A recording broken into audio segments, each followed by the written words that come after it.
Hi, farmers. My name is Janine Ryan, and I'm the editor of Farmers Weekly. I am joined today by Catherine Larkin. She is the executive director of the CILTSA and CEO of CVLC Communications.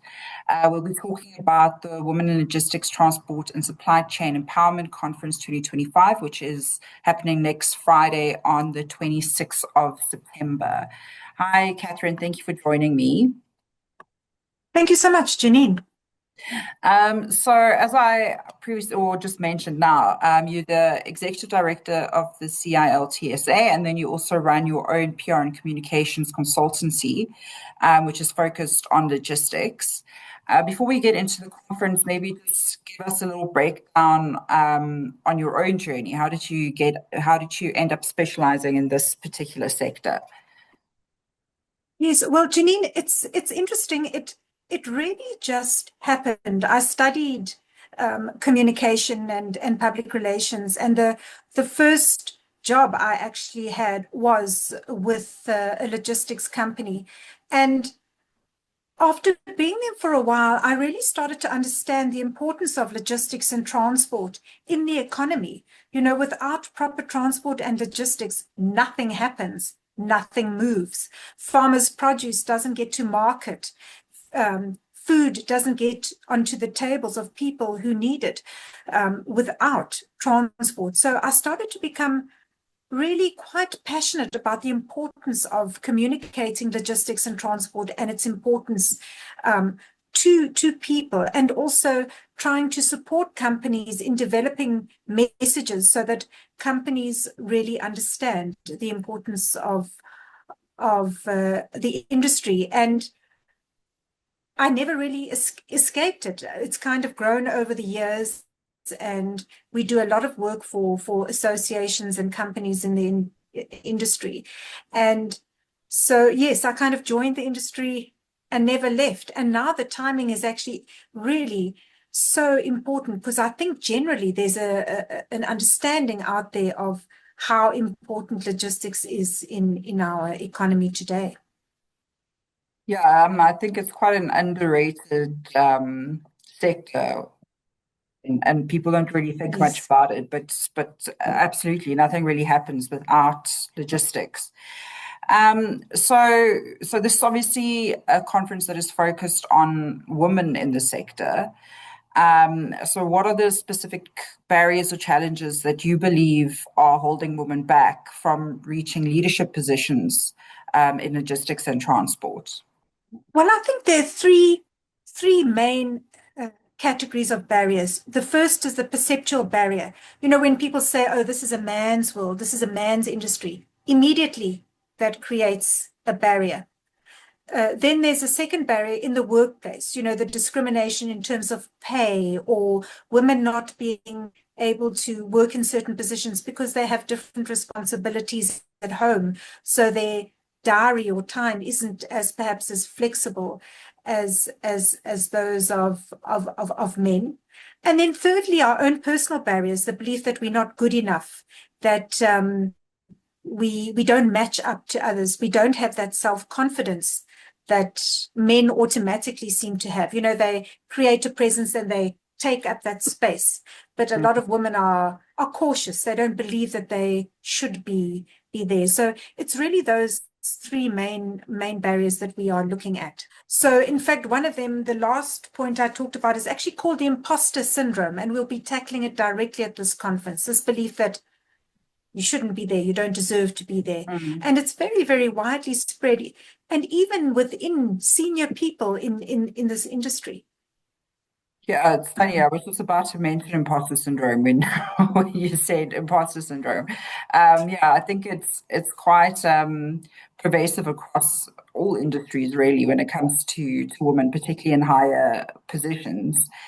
Okay, so let's talk about the conference, and that's taking place on the 26th of September, and just a little bit of background on the conference. How did it come about to start with?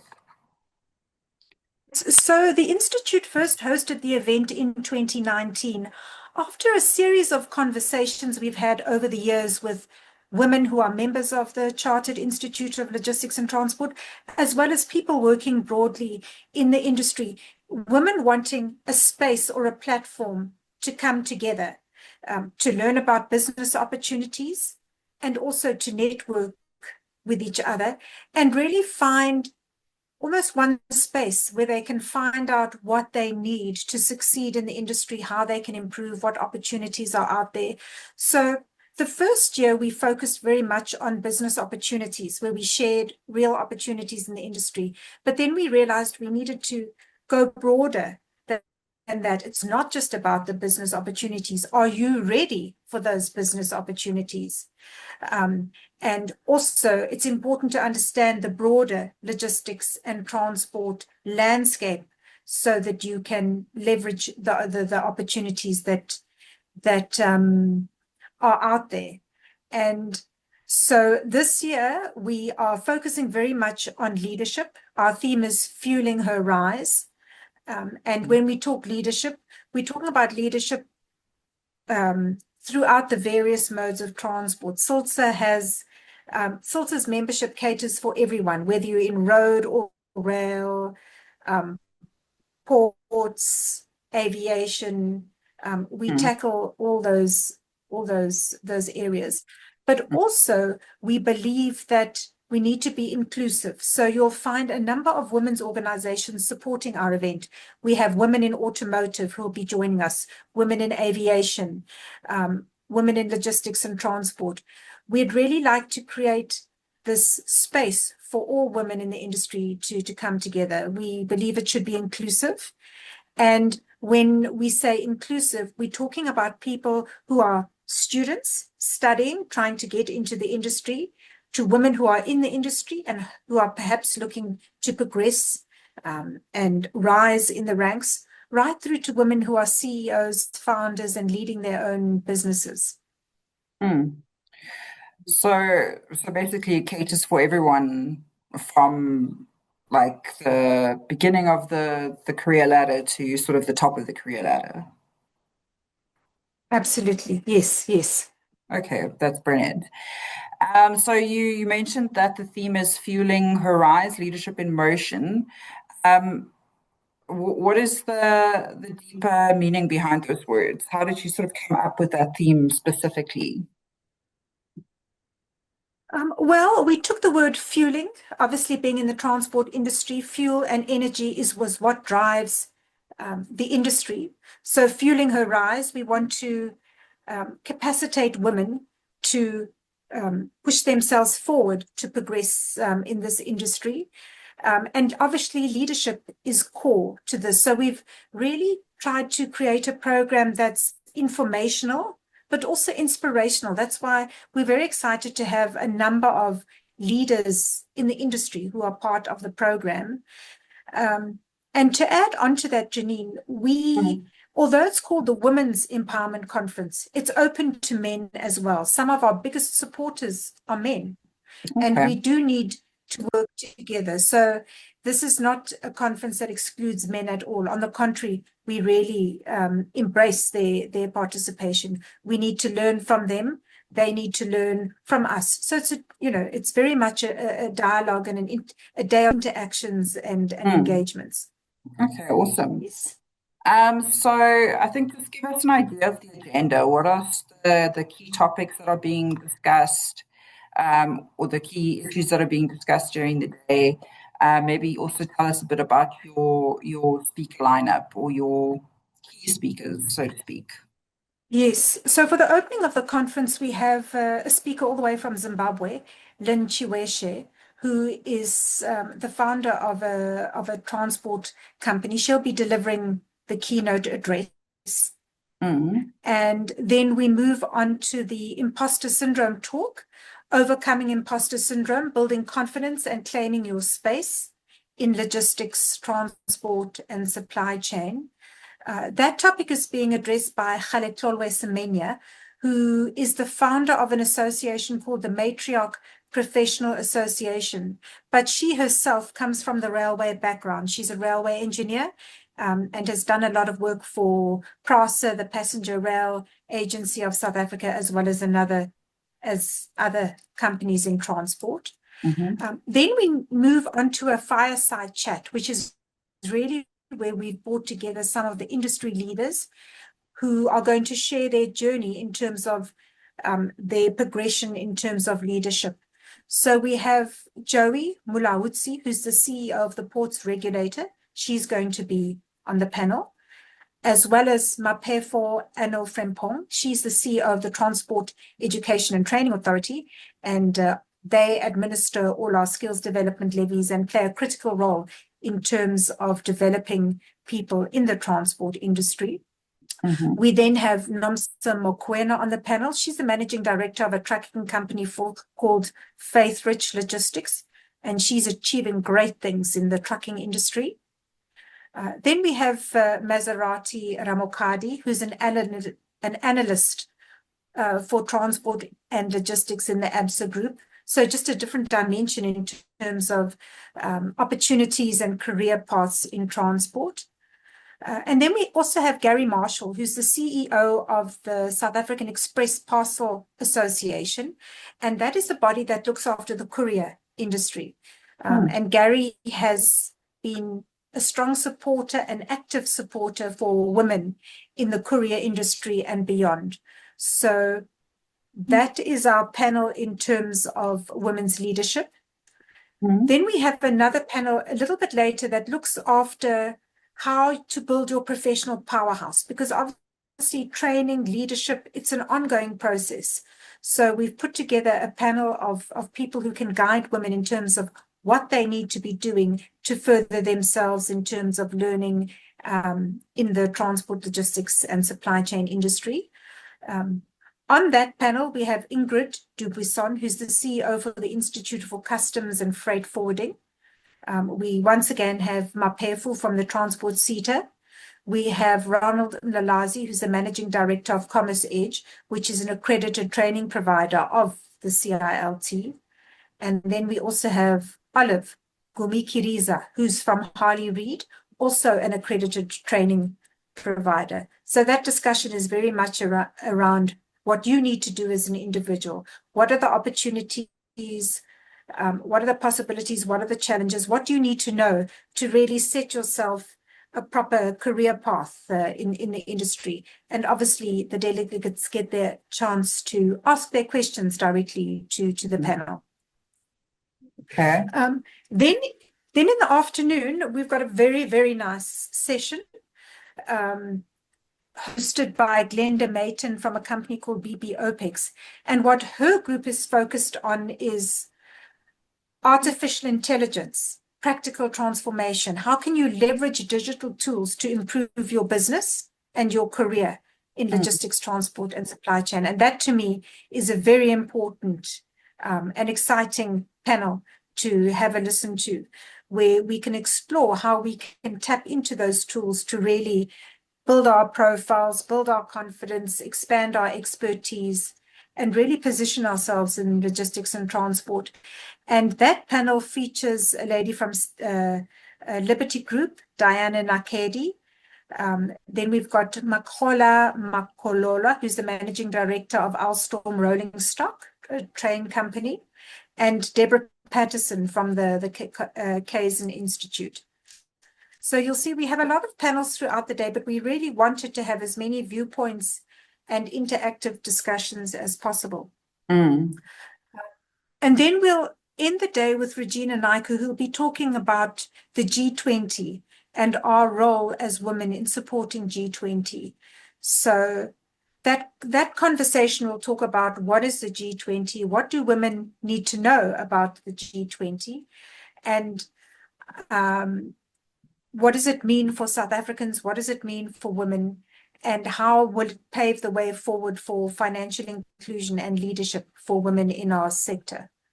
So that's the day. It's a full day. It's a full day, and it's quite a variety of subjects, a diverse sort of range of things to be discussed. I think it's great. Obviously, different strokes for different folks, sort of, everyone's coming there for different information, different types of information. Yes. And yes, Um, Janine, I think it's quite important that you mention that because often, for example, with the way our transport industry is changing, especially within rail, the private sector has opportunities it has never ever had before.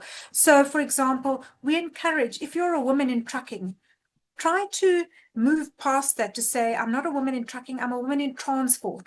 What mm, opportunities does that open up for me and for my business, for my career, etc. So that's what I like about this event as well. It's very broad and it mm, plants the seeds for women to think big. And mm, that's another one of the key differentiators from us as women versus men. We mm, always tend to focus on the narrow picture, mm, whereas men look at the whole scene and claim that space. mm. Exactly. Next question. So, what are the key takeaways you want attendees to leave with at the end of the day? We'd like them to leave inspired, knowing that anything is possible, having listened to the women who are achieving and really breaking barriers in the industry. We'd like women to leave with a set of tools. I can do this, tangible, real benefits. I can do this. I can connect with this person to explore possibilities. We want them to walk away with real opportunities. And thirdly, we'd like them to walk away with a bigger network, knowing that they've interacted, spoken to, connected to women in this industry that they wouldn't ordinarily have connected with. And we'd like them to walk away with that list, knowing that they can connect and should connect with all the women that they've networked with at the conference. Mm, I'd also like to add that this year we've launched what we call an Imbokhodo Hub at the conference, which is really a mini exhibition where we are showcasing women's products and services. The word Imbokhodo comes from that saying, you strike a woman, you strike a rock. Watinta umfazi, watinta Imbokhodo. So that's where the idea of the Imbokhodo Hub came from. And we really want our delegates to connect, explore, ask their questions, and connect with other women to see what opportunities there are out there. So the Imbokhodo Hub, we'd like women to walk away having connected with every single exhibitor at the Imbokhodo Hub to okay. explore, are there opportunities, are there Mm, not? awesome. Yes. Um, and then how would people go about registering for the conference or to join the conference? Um, they can register online. Hmm. The link is a bit long for me to remember. Okay. So the easiest We'll way include it though. We'll include it. Yeah. Great. Or they can just email info@ciltsa.org.za. Okay. And I must say, Janine, the bookings are looking good. A lot of different women from all sectors of the industry are registering. We're delighted to have Isuzu on board as a sponsor. Hmm. Productor Trucks, which is coming all the way from Mpumalanga to exhibit and sponsor. We've got Power Fleet on board as well. And there are a number of other smaller sponsors that have come on board to support the event as well. So really delighted at the support we've had and obviously wanting to grow it year on year. And also Mm. thanks to Farmers Weekly also for supporting the event and also offering prizes to women. And through the competition, women can win a 6-month campaign through Farmers Weekly to Mm. promote their businesses. Yes. So thank you to Farmers Weekly. Yeah. I mean, like you said, it's logistics sort of encompasses every industry, and the farming industry is certainly one of those. Yeah, so we like to be involved, in all aspects of farming, which includes logistics. So then just to end off, do you have any closing remarks about the conference that you'd like to make? Um, yeah, perhaps just in terms of why you think people should attend, or why women and men should attend this conference. I would just reiterate what I said earlier about the diversity of logistics, transport, and supply chain. It's probably the most exciting industry and space to be in at the moment. And when you bring in technology and how it's revolutionizing how we move goods and we move people, it's never been a better time than for women really to take advantage and to leverage the opportunities. And I was actually at a conference last week where they spoke about, we don't work together enough. And there are huge opportunities, but a lot of women, we sit back and we say, that's too big for us. But if we come together as women and share our resources, share our knowledge, there's a lot we can do together. And I think COVID has really fast-tracked that. Before COVID, associations worked alone. Companies worked alone. But now we understand that really we actually all benefit more if we collaborate, work together, share expertise, share knowledge. And there's so much talent and expertise out there. We won't always have it in one person. That's why we need to come together and see how we can really, capitalize on the opportunities. Now is the time. Now is the time. Absolutely. Thank you very, very much, Catherine, for joining me. As I said, we'll leave the information, attached to this video where people can just follow a link to register. And we look forward to seeing you on the 26th of September. Great. I look forward to seeing you there as well. Bye. Bye.